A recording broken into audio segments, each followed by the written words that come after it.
We're going to walk you through the 4 big ones, the emergencies that actually happen. No fluff, just the if this happens, do exactly this playbook, so you can be the person your dog needs when things go south. Let's start with the one that causes the most frantic Google searches at 11 p.m. Poisoning. Here's the thing about dog poisoning that nobody really explains clearly. It's not always dramatic.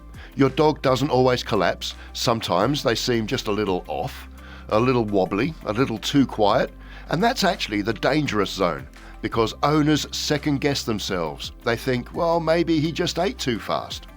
The most common culprits are things already in your home. Grapes and raisins, xylitol, that's the sweetener in sugar-free gum, and some peanut butters. Chocolate, onions, and certain houseplants like Sago Palm. Sago Palm is the one I didn't know about for years. It's beautiful, it's common, and even a small amount can cause liver failure in dogs.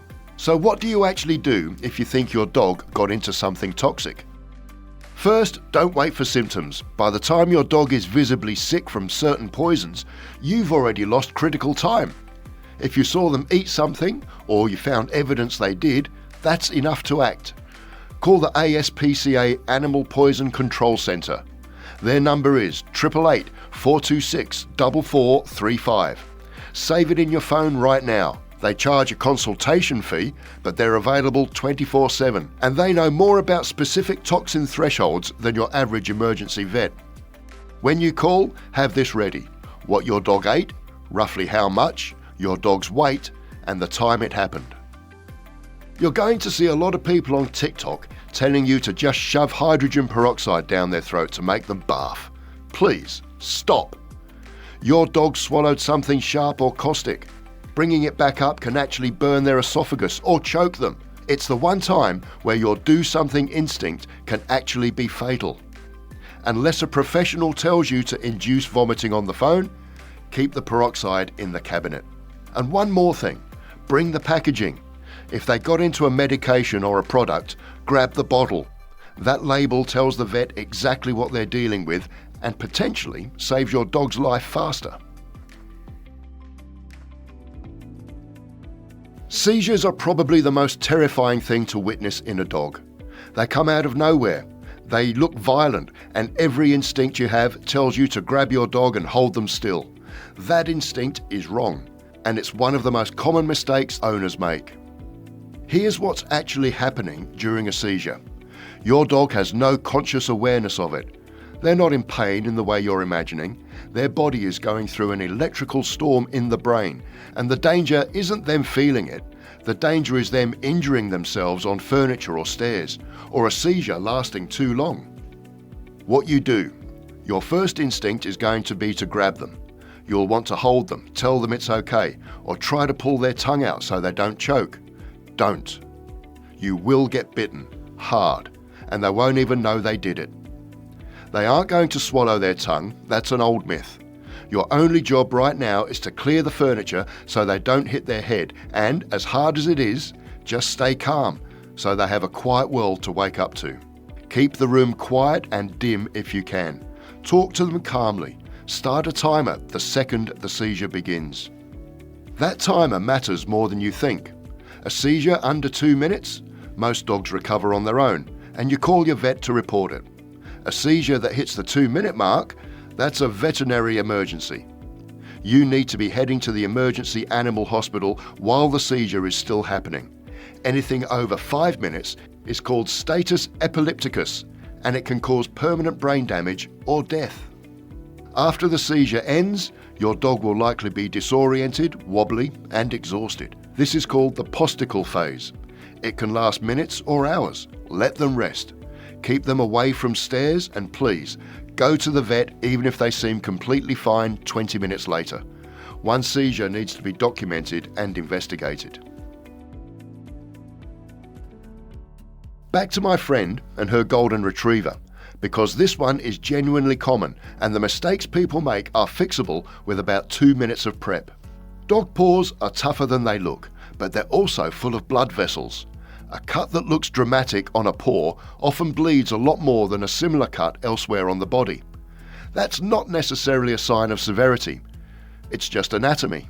Here's what you want in your hiking pack, and I mean actually in your pack, not I'll grab it next time. Gauze pads, self-adhesive bandage wrap, the kind that sticks to itself, not to fur, a pair of medical gloves and antiseptic wipes. That's the bare minimum. A dog-specific first aid kit runs about $15, $20 and fits in a sandwich bag. If your dog cuts a paw on the trail, first stop them from running. I know that's easier said than done, but movement pumps more blood out. Apply firm, steady pressure with gauze for a full 2 minutes. Check the clock. Don't peak early because every time you lift the gauze, you disrupt the clotting process. Once bleeding slows, wrap it snugly, not tight enough to cut circulation, and head back towards the trailhead at a calm, steady pace. Carry a smaller dog if you can. For larger breeds, let them walk slowly, but keep stops frequent. What to watch for after? Swelling that doesn't go down, limping that gets worse, or a wound that keeps opening. Deep cuts that expose tissue need stitches, and a vet should evaluate anything you're not sure about. When in doubt, go in. This one doesn't get talked about enough in the dog community, and it's the one with the highest stakes.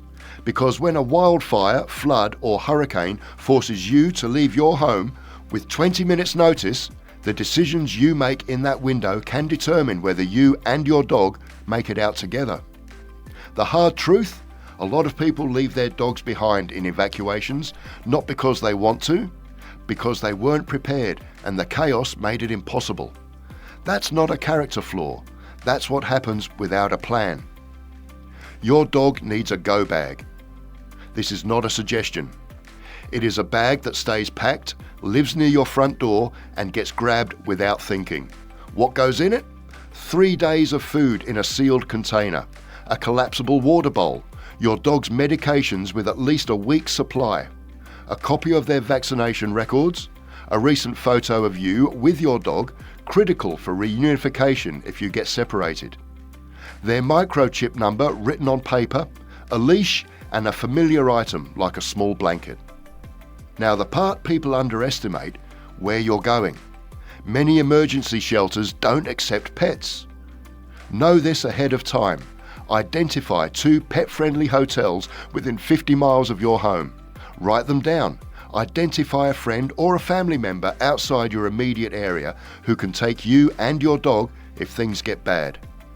Have that conversation before an emergency happens, not during one.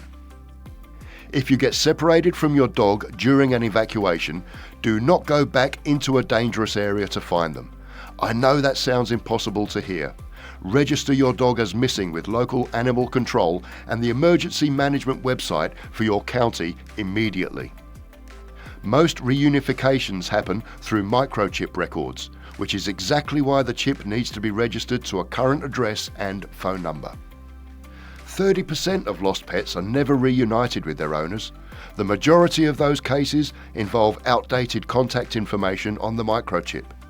This takes 3 minutes to check and update online. Do it this week. Here's what I want you to take from this. You don't need to become a veterinary technician. You don't need to memorize every toxin or carry a full trauma kit everywhere you go.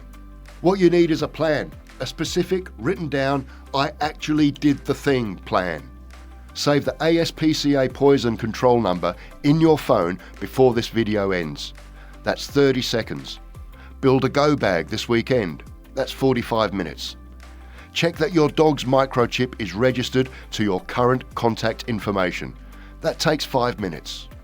The difference between the dog owners who panic and do the wrong thing and the ones who stay calm and actually help their dog, it's almost never intelligence or love. It's almost always preparation. You clearly care enough to watch a 12-minute video about emergency prep for your dog. That already puts you ahead of most people. Now, go build that go bag. If this was helpful, I put together a breakdown of the exact items in my dog's first aid kit with links in the description. Everything on that list is under $5. Subscribe if you want more of this. I cover practical dog ownership every week, the stuff that actually matters when it counts.